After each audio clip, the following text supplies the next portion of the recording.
मेरी बेटी को कब भेज रहे हैं दामाद जी।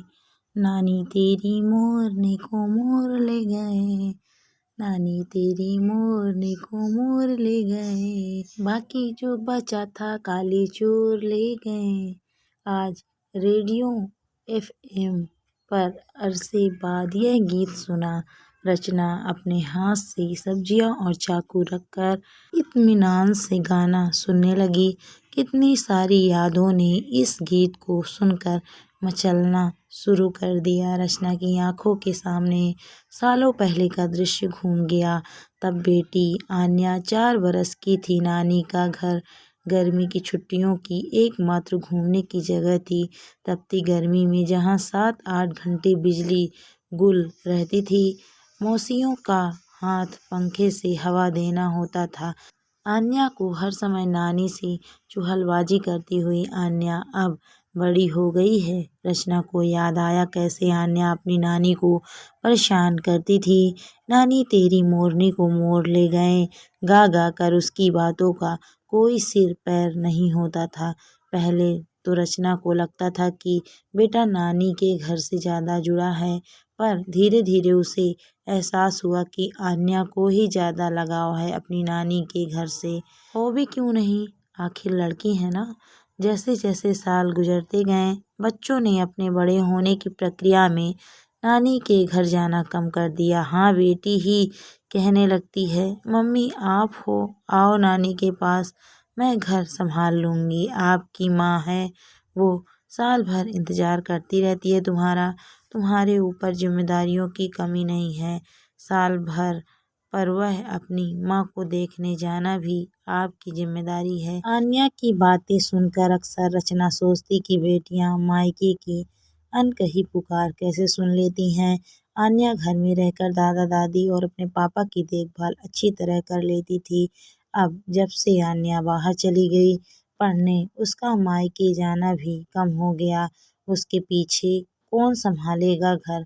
कभी गई भी तो आनन फानन में लौटना पड़ता। देखते देखते दोनों भाई बहन बड़े हो गए, उनकी स्कूलिंग खत्म हो गई, पर मई आते ही माँ का पूछना कब आएगी खत्म नहीं हुआ। रचना माँ को समझाने लगी थी कि उसके घर में बहुत मुश्किल हो जाती है बाहर चले जाने से। माँ तो माँ ही थी। दामाद के पास झट फोन घुमा देती, कब भेज रहे हैं रचना को, और फिर रचना के पति का ताना देना शुरू। इन सास दामाद के झगड़ों में नहीं पड़ती थी रचना। कुछ साल पहले वैसे ही फोन आया था माँ का, कब आएगी घर, बड़ी निरीह आवाज़ लगी। उस दिन माँ की, आती हूँ माँ, गेहूँ जानने के लिए रखे हैं, अचार बनाना है। आन्या कॉलेज की छुट्टियों में आने वाली है, शायद नंदे भी आए इस बार। अब निपटा लूँ फिर आती हूँ, रचना ने माँ को समझाया। ठीक है, देख मैंने गोभी गाजर का अचार, नींबू का मीठा अचार और चिप्स बना कर रखे हैं आन्या के लिए, तू जल्दी आकर लेती जाना। माँ मास्टर थी ये सब बनाने में। कुछ दिनों के बाद ही उनकी कैंसर के लास्ट स्टेज में होने का पता चला। 6 महीनों के अंदर ही चली गई वो। अब गर्मी की छुट्टी में कोई फ़ोन नहीं करता, अचार बड़ी चिप्स ले जाने की फरमाइश भी कोई नहीं करता। माँ का चले जाना मानो मायके का छूटना हो गया। घर पर छोटा भाई भाभी हैं, बगीचा अब भी है, बस फूल नहीं है पहले जैसे। अब गर्मी कुछ ज़्यादा ही पड़ने लगी है या चुभने लगी है, बिना एसी के रहा ही नहीं जाता। हर बार गर्मी यही सोचकर बीत जाती है कि अगले साल जाऊंगी। ना सही समय आ पाया और ना ही जाना हुआ। शाम को आन्या से बात होने पर इस गीत के बारे में बताकर उसे पुराने दिन याद करवा रही थी। रचना, आज ना नानी तेरी मोरनी वाला गाना सुना मैंने रेडियो पर, तुझे याद है कैसे चिढ़ाती थी नानी को। आन्या पता नहीं कौन सा जादू जानती थी, वो सारा अनकहा सुन लेती थी जो रचना कह नहीं पाती थी।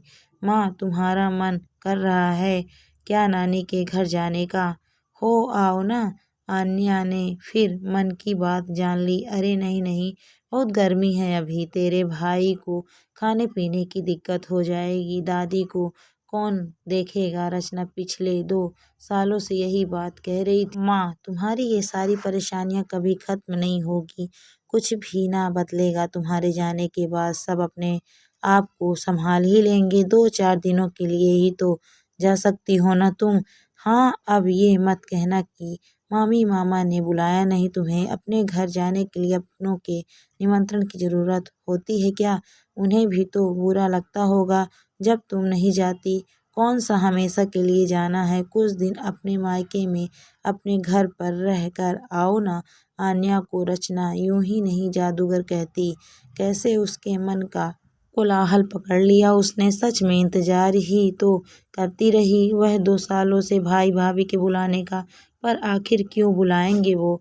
आखिर बड़ी दीदी है। रचना सारे भाई बहन कितना मान देते हैं। भाभी वैसे ज़्यादा औपचारिक बातचीत ही करती है, पर जाने से पूरा ख्याल रखती है। भाई पूरे मोहल्ले में ढिंढोरा पीट देता है दीदी के आने का। माँ के जाने से भाई भाभी तो पराए नहीं हो गए। अगर ऐसे ही मायके न जाने का सिलसिला चलता रहा तो हमेशा के लिए दूर हो जाएगी रचना अपने भाई बहनों से।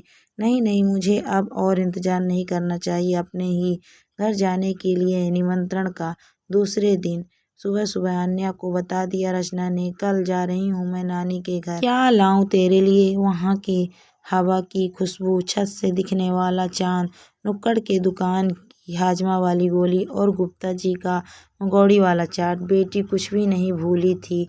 रचना ने भाभी को फ़ोन कर बता दिया कल जाने के बारे में। एक सूट, भाई के लिए एक शर्ट, एक डिनर सेट, इतना काफ़ी है। वहाँ पहुँच कर उन दोनों की पसंद का खाना बनाऊंगी। क्या हुआ जो माँ जिंदा नहीं?